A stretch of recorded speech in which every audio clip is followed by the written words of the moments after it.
ఇక తాడేపల్లిలో ఎమ్మెల్యేలతో వైఎస్ జగన్ వరుస భేటీలు కొనసాగుతున్నాయి. తాజాగా మరికొంతమంది ఎమ్మెల్యేలకు సీఎంఓ నుంచి పిలుపొచ్చింది. పిఠాపురం, జగ్గంపేట, ప్రతిపాడు, గుంటూరు వెస్ట్ ఎమ్మెల్యేలకు జగన్ నుంచి ఆహ్వానం అందింది. అందరితో వేరువేరుగా సమావేశం కానున్నారు సీఎం. ఇక ఇప్పటికే పోలవరం ఎమ్మెల్యే తెల్లం బాలరాజు చేరుకున్నట్లుగా తెలుస్తోంది.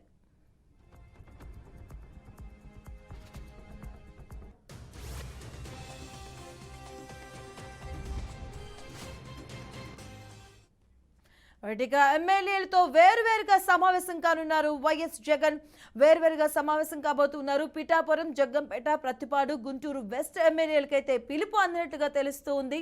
దీనికి సంబంధించిన పూర్తి వివరాలు మా గుంటూరు కరెస్పాండెంట్ శ్రీనివాస్ అందిస్తారు. శ్రీనివాస్, మాధవి, ఈరోజు సీఎం క్యాంపు కార్యాలయంలో ఎమ్మెల్యేల వరుస భేటీ మరి కాసేపట్లో ప్రారంభంగానుంది. ఇప్పటికే వైఎస్ఆర్సీపీ పార్టీ రాష్ట్రంలో రానున్న ఎన్నికల్లో విజయ లక్ష్యంగా సిట్టింగ్ అభ్యర్థులను మారుస్తూ కూడా అక్కడ సమన్వయకర్తలు నియమిస్తూ కూడా నిర్ణయం తీసుకోవడం జరిగింది. గతంలో 11 మందిని కొత్త వారిని ప్రకటించారు, మార్పులు చేర్పులు చేశారు. ఆ తర్వాత ఈ రోజు చూసుకున్నట్లయితే కనుక హఠాత్తుగా గోదావరి జిల్లాల నుంచి 4, గుంటూరు 2 నుంచి 1, మొత్తం 5 మంది ఎమ్మెల్యేలను ప్రత్యేకంగా క్యాంపు కార్యాలయానికి పిలిపించడం జరిగింది. మరి కాసేపట్లోనే వీరితోటి ప్రత్యేక భేటీలు కూడా వేరువేరుగా నిర్వహిస్తారు. ముఖ్యంగా చూస్తే కనుక ఎక్కడైతే ఆ సిట్టింగ్ ఎమ్మెల్యేలు ఉన్నారో వాళ్ళ గ్రాఫ్ కరెక్ట్ గా లేని పక్షంలో వాళ్ళ స్థానంలో కొత్త వారికి అవకాశము, అదేవిధంగా లేదంటే సిట్టింగ్ వేరే స్థానం నుంచి ఇక్కడికి మార్పులు చేర్పులు చేస్తూ కూడా నిర్ణయాలు తీసుకోవడం జరిగింది. వారిలో భాగంగానే వారికి సంబంధించి ఆయా ప్రాంతాల్లో జరుగుతున్నటువంటి అలజడి కానీ, వారికి ఉన్నటువంటి ఆ అభిమానుల తాకిడి కానీ అన్నింటినీ దృష్టిలో ఉంచుకొని తప్పనిసరిగా వారిని క్యాంపు కార్యాలయం పిలిపించి ముఖ్యమంత్రి స్వయంగా వారితో మాట్లాడుతున్నటువంటి పరిస్థితి ఉండడం జరిగింది.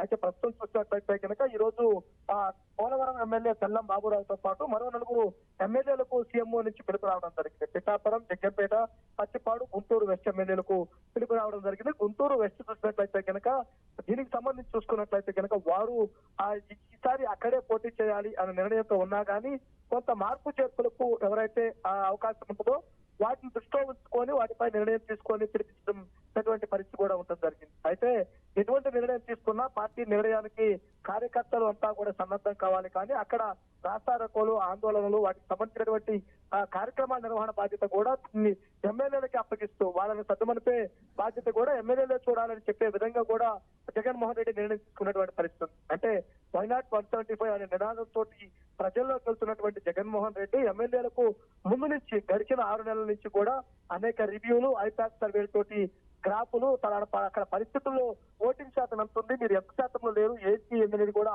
ప్రతి ఒక్కటి క్లియర్ గా వివరిస్తూ కూడా ముందుకు రావడం జరిగింది. అందులో భాగంగానే మొదటిసారిగా 11 మంది ఎమ్మెల్యేలకు సంబంధించి వాళ్ళ సిట్టింగ్ స్థానాలను మారుస్తూ వేరే వాళ్ళని ఇక్కడ తీసుకొచ్చేస్తూ నిర్ణయం తీసుకోవడం జరిగింది. ఆ తదనంతర పరిణామాల నేపథ్యంలో ఇప్పుడు కొత్తగా మరలా 4 ఎమ్మెల్యేలు పిలిపించడం జరిగింది. ఈ 4 బయటకు వచ్చిన తర్వాత ముఖ్యమంత్రితో భేటీ అయిన తర్వాత వాళ్ళ భవిష్యత్ కార్యాచరణ గురించి కూడా చెప్పే అవకాశం కనపడుతుంది. అంటే ఆ స్థానాలలో వాళ్ళు ప్రాతినిధ్యం వహిస్తున్నటువంటి ఆ స్థానాల్లో మరలా వాళ్ళ సీట్లు కేటాయిస్తారా, లేదు ప్రత్యామ్నాయంగా అక్కడ ఎవరున్నారు ఏంటి, లేదంటే వాళ్ళకి ఏ విధంగా సహకారం చేయమనాలి ఏదనే విషయాలు కూడా క్లారిటీ వచ్చే అవకాశం ఉంది. అయితే ముఖ్యంగా చూస్తే కనుక ఆంధ్రప్రదేశ్ లో ఎన్నికల వేడి ప్రారంభమైన చెప్పొచ్చు.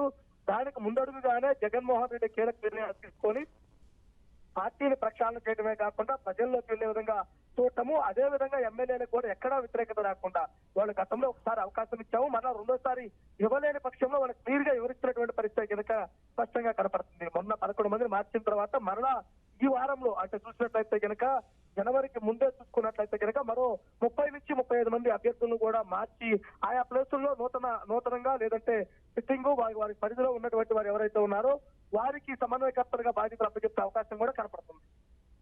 Right, thank you Srinivas.